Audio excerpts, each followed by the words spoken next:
Hello Mireille et Paulette, aujourd'hui je suis ravie de te retrouver dans une nouvelle vidéo et en fait j'ai eu envie tout simplement de te partager ma pensée parce que j'ai vu que vous aviez beaucoup apprécié ma vidéo La vraie peau des youtubeuses et aujourd'hui j'avais envie de te proposer un format un petit peu à part, un format où je t'explique un petit peu ce que je pense, comment je perçois le monde de l'influence, les abonnés, tout ça. J'avais envie un petit peu de débattre avec vous et d'ailleurs si tu as des sujets que tu veux que j'aborde pour plus tard, des thèmes à me lancer, n'hésite pas à m'écrire ça dans les commentaires et voilà, j'avais envie de t'exprimer un petit peu ma pensée par rapport au monde de l'influence aujourd'hui. Je précise quand même, cette vidéo n'a pas pour but d'attiser la haine. Les influenceuses sont-elles toutes des menteuses? Le titre hyper putaclic, d'ailleurs cette vidéo je pense qu'elle va se faire en deux parties parce qu'il y a clairement une seconde partie par rapport à tout ce qui est Photoshop, chirurgie esthétique aussi que j'aimerais beaucoup aborder parce que je pense que ça peut être un sujet qui peut être développé sans être une hateuse. Aujourd'hui je voulais vous parler forcément de tout ce qui est partenariat, transparence, argent, superficialité et de la perception qu'a la communauté sur l'influenceuse et quelle pression la communauté peut-elle mettre également à cette influenceuse. Donc récemment, en fait, c'est venu de quoi cette vidéo? Récemment, j'ai eu un débat avec des abonnés sur le manque d'authenticité. Excusez-moi, je suis malade, je suis enrhumée, je parle un peu du nez. Donc je te disais que récemment, j'avais eu un débat avec des abonnés qui me reprochaient en fait le certain manque d'authenticité de certaines influenceuses, des similitudes de leur comportement. Elles se ressemblent de plus en plus jusqu'à ce qu'on les confonde. On a les mêmes élocutions, les mêmes intonations, les mêmes posts sponsorisés, les mêmes feeds Instagram, bref, beaucoup de similitudes maintenant se font sentir entre les influenceuses.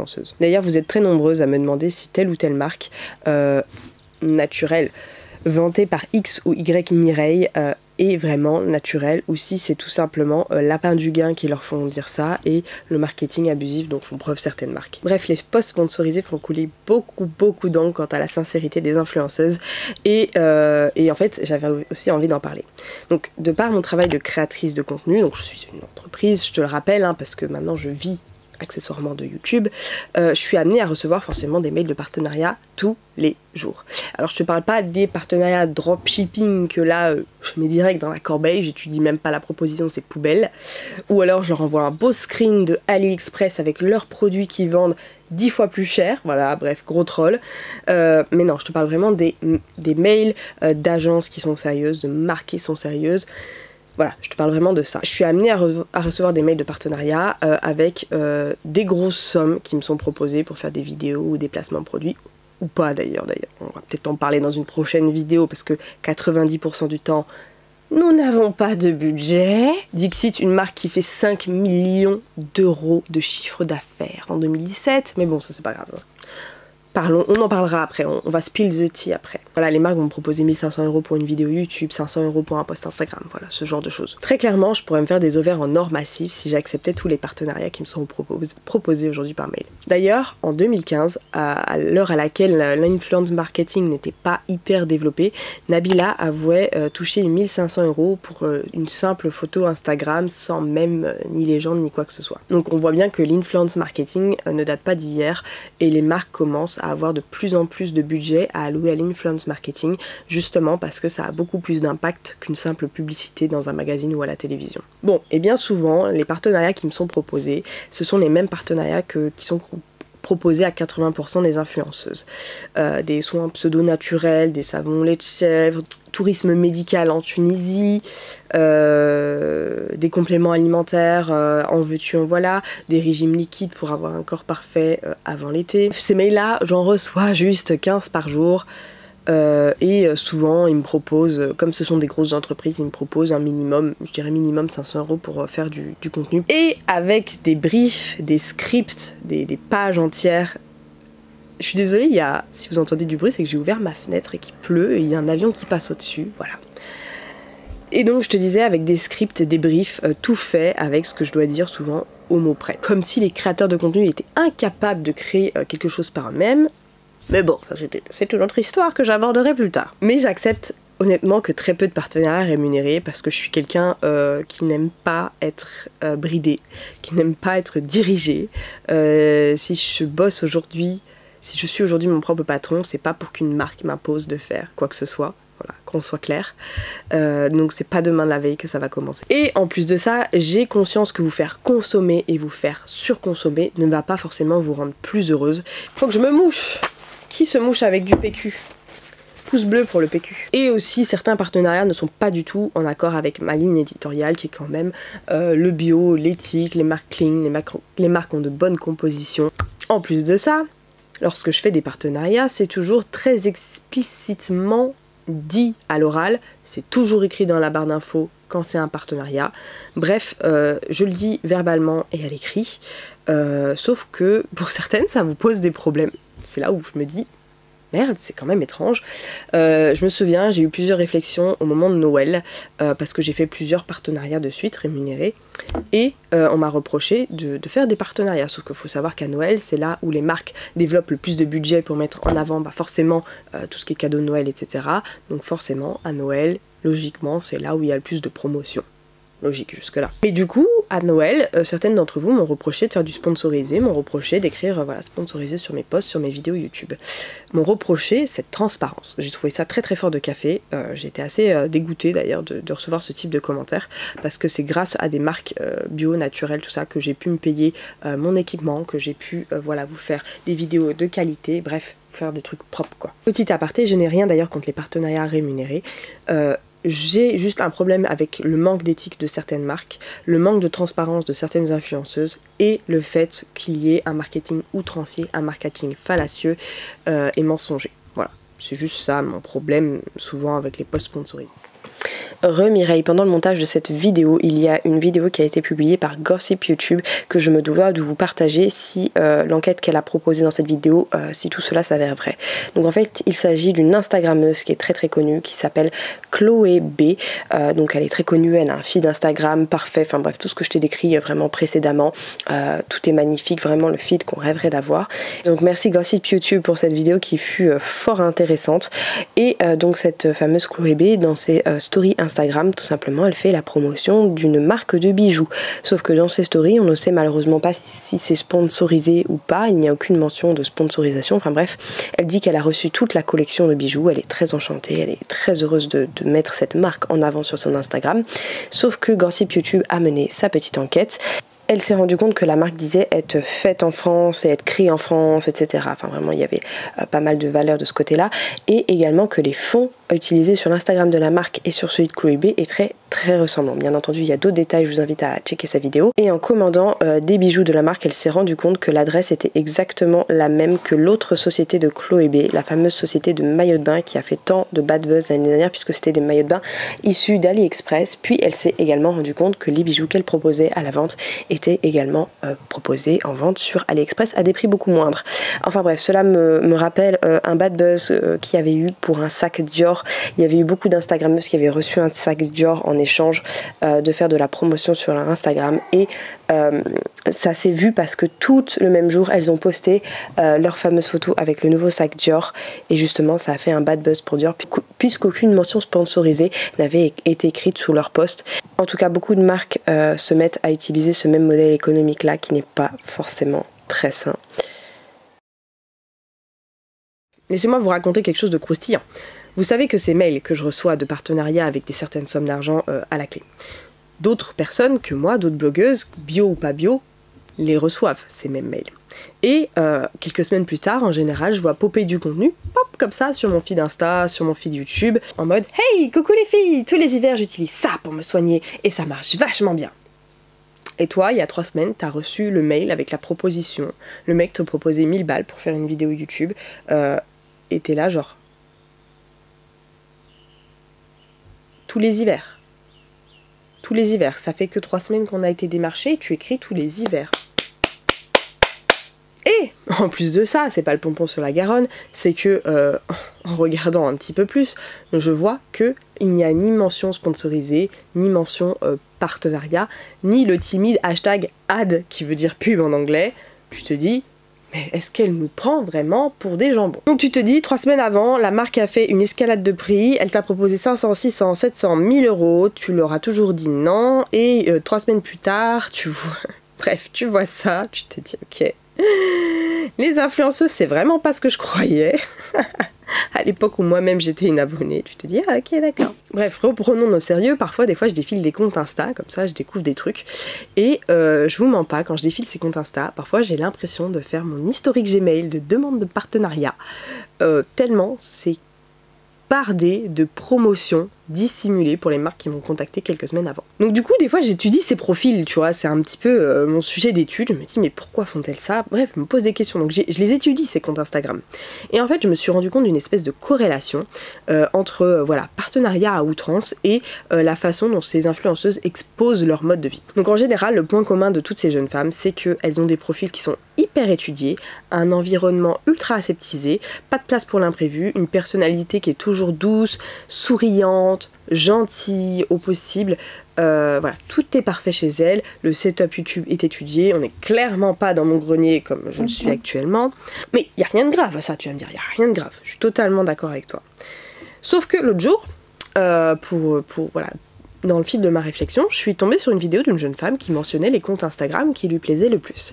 Et dans ces qui lui plaisait le plus et qui l'inspirait et auquel elle invitait ses abonnés à s'abonner. Dans 60% des cas, les comptes Instagram qu'elle montrait, les photos qui avaient été prises ont été prises avec un appareil photo professionnel et bien souvent par un professionnel. En général, on le voit, hein. Quand on est du métier, on voit c'est très bien cadré, il n'y a pas un truc qui dépasse, tout est beau, la composition est magnifique. Alors je dis pas, hein, il y a des amatrices qui sont très très douées aussi et des amateurs, mais c'est quelqu'un d'autre qui les aide à créer du contenu, tu vois ce que je veux dire? Ensuite, dans 80% des cas, il y a un feed Instagram qui est ultra étudié, c'est-à-dire que le feed Instagram est de la même couleur, un côté tu vas avoir un selfie, de l'autre côté tu vas avoir une image de remplissage, après tu vas avoir une image avec du texte, après tu vas avoir un selfie, tu vois, ça va... C'est très étudié, très contrôlé, il n'y a pas de place pour l'imprévu. Par exemple, moi, ma chenille que j'ai postée l'autre jour parce que je l'ai trouvée trop drôle sur Instagram, et ben j'aurais jamais pu la mettre dans mon feed Instagram si j'avais été une influenceuse digne de ce nom. Et ensuite, cette jeune femme disait qu'elle suivait des influenceuses youtubeuses dans le fit game, tout simplement pour se motiver elle-même à avoir le même corps que ces influenceuses-là. Alors, dans ma tête, c'était un petit peu incompatible qu'on puisse avoir le même corps que sa voisine, hein, tout simplement pour des questions de génétique. Je comprends le but de motivation, mais en même temps dans ma tête ça sonnait aussi un petit peu comme une énième injonction au corps de la femme à être belle, musclée, fine, mince, bref, tout ce que vous voulez, prête pour l'été. Et ensuite, ce qui m'a encore le plus choquée, c'est qu'elle a montré un compte Instagram qu'elle a qualifié de fake, hein, je vous le dis bien, parce que c'était en fait un Instagram avec une très jeune femme dessus, donc je pense que c'était moins de 17 ans, qui faisait un usage abusif de Photoshop, parlons clairement, et avec un corps ultra sexualisé. Cette jeune femme, elle adorait suivre cette jeune femme de 17 ans par rapport à ce qu'elle dégageait visuellement, même si elle savait que ses photos étaient retouchées, que son corps était fake. Leur vie là, de ces fameuses influenceuses, ou du moins tout ce qu'elles en laissent paraître, est tout aussi joli, tout aussi doux, tout aussi lisse, tout aussi spontané qu'un catalogue Ikea. Voilà, disons les choses.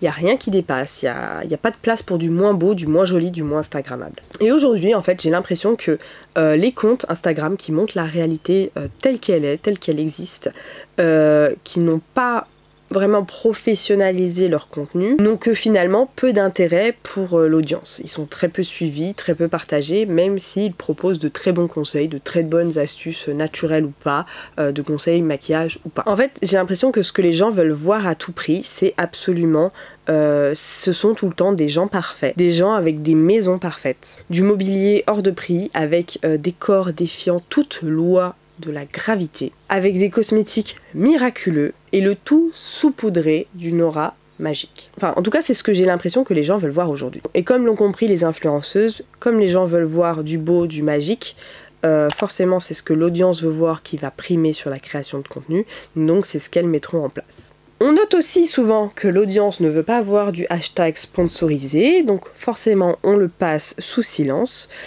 L'audience également, les abonnés n'aiment pas le nez, je sais pas, crochu de Mireille X et lui font savoir « Ouais, ton nez, il est trop moche, fais-toi le refaire ». Mais en fait, dès que c'est pas assez parfait, j'ai l'impression que l'audience, les abonnés poussent l'influenceuse à s'améliorer, mais pas forcément, voilà. On dit bien que le mieux est l'ennemi du bien. Bon bref, cette fameuse course à la beauté, je pense que je vais en faire une seconde vidéo, parce que ça peut être très très intéressant, je pense. Bon bref, on nous montre quotidiennement des standards de perfection, une vie toujours plus remplie d'amour, de bonheur, de sourire, de rire, comme s'évertue à le faire croire pas mal d'influenceuses et influenceurs, hein. allez, tout le monde dans le même sac, via Instagram, via les divers réseaux sociaux, en tout cas via le digital. Puis plus tard, finalement, on apprend que Mireille X ou Mireille Y, elle fait des crises d'angoisse le soir quand elle va se coucher. Coucou les filles! Aujourd'hui j'ai reçu un super colis de la marque Mac Mireille, on va l'ouvrir ensemble. Mais ce qu'elle vous dit pas, c'est qu'elle a été payée par la marque pour vous faire ce unboxing et il n'y en a pas mention. Coucou les filles! Aujourd'hui gros concours avec la marque Claudine et Mireille pour vous faire gagner un super lot de super culottes. Mais ce qu'elle vous a pas dit, c'est qu'elle est également payée par la marque pour que vous alliez vous abonner à l'Instagram de cette marque, pour que cette marque puisse se faire une liste de potentiels clients. Au-delà du fait qu'il n'y en ait aucune mention, personnellement ça me gêne, peut-être que toi ça te gêne pas, dis-moi ça en commentaire. Je me suis demandé en fait pourquoi tant d'influenceuses tendaient vraiment à avoir la même façon d'être, la même façon de faire. Cette course effrénée à la consommation, de multiplier les partenariats, de multiplier les haul modes, bref, de pousser à la consommation et la surconsommation à outrance. Je me suis demandé en quoi est-ce que se montrer toujours sur son meilleur jour, c'est mentir. Vous avez 4 heures en commentaire, les DM sont ramassés à la fin et seront notés. Non, mais plus sérieusement, en quoi c'est mal, c'est pas professionnel comme j'ai pu me l'entendre dire, de dire qu'on a passé une mauvaise journée, qu'on est énervé par tel ou tel comportement, que cette situation nous rend triste.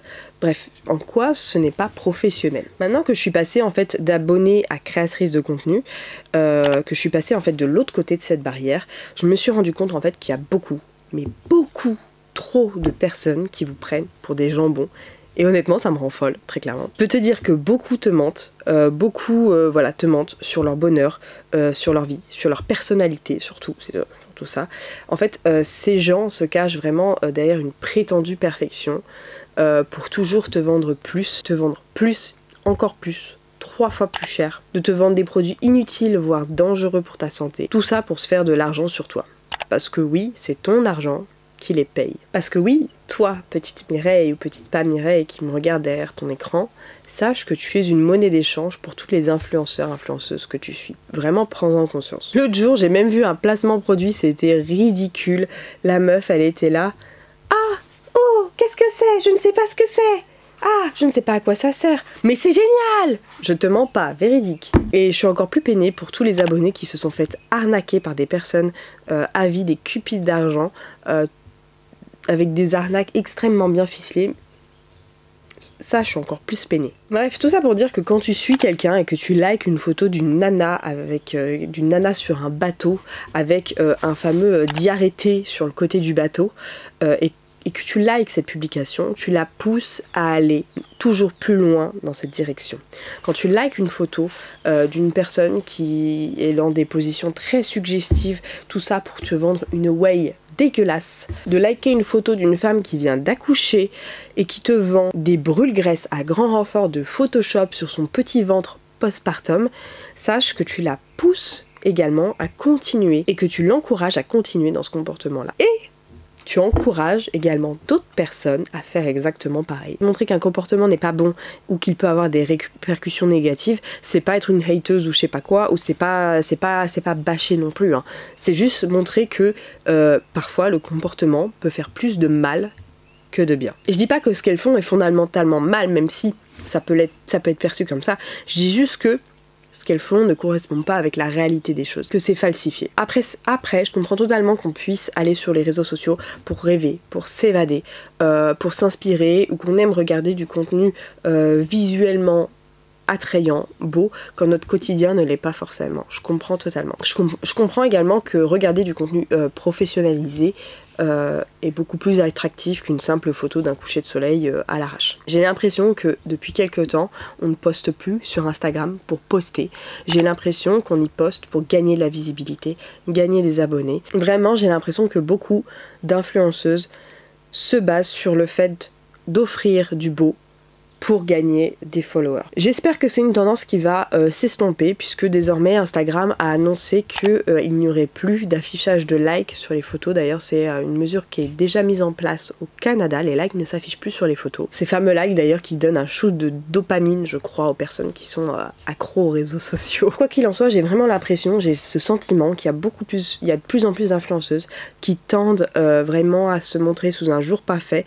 Tout ça pour gagner une audience et proposer derrière, et puis ensuite tout simplement pour vous monnayer derrière en termes de partenariat. En tout cas, si t'es sur les réseaux sociaux, fais vraiment attention qui tu suis, et encore plus quand il s'agit de très jeunes personnes, parce que les jeunes sont très influençables. Bon, en tout cas, cette vidéo touche à sa fin. N'hésite pas à me dire si tu es d'accord ou pas avec moi dans les commentaires. Je serais ravie de débattre avec toi, de discuter, de pouvoir ajuster son point de vue, de pouvoir peut-être de discuter, de partager son avis, puisque moi je suis là avant tout pour le partage, même si de temps en temps, un partenariat rémunéré, oui, effectivement, j'ai besoin de payer ma caméra, j'ai besoin de payer mon loyer. Bon, et sinon, en qui as-tu 100% confiance sur YouTube? N'hésite pas à balancer tes comptes. Personnellement, moi je regarde maintenant très peu de youtubeuses beauté, tout simplement pourquoi, parce que je ne sais plus si la youtubeuse est payée ou pas, si elle est sincère ou pas, si elle est authentique ou pas, et j'ai pas envie de me casser la tête à essayer de faire des pour savoir si c'est sincère ou si ça ne l'est pas.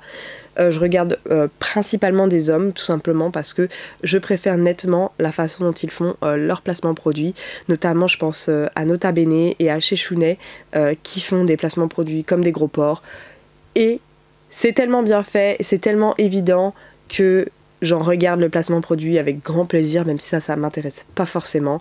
Et c'est là, je pense, où ils ont réussi leur gros tour de force. C'est de faire un placement produit visible, tout le monde a compris que c'en était un, mais ce qu'ils proposent, la façon dont ils le font, c'est très bien fait, c'est très agréable à regarder, en tout cas pour moi. Et c'est fait avec finalement une grande sincérité. Mais en tout cas, j'espère que t'as kiffé cette vidéo. N'hésite pas à mettre un pouce bleu, un commentaire pour le référencement. Et si tu souhaites me soutenir dans la création de contenu sans vous balancer 45 000 partenariats, n'hésite pas à aller mater une petite pub sur Utip dans le lien épinglé, dans le commentaire épinglé ou dans la barre d'infos. En tout cas, je te fais plein de bisous Mireille et Paulette et je te dis à très bientôt dans une prochaine vidéo, tous les dimanches comme d'habitude.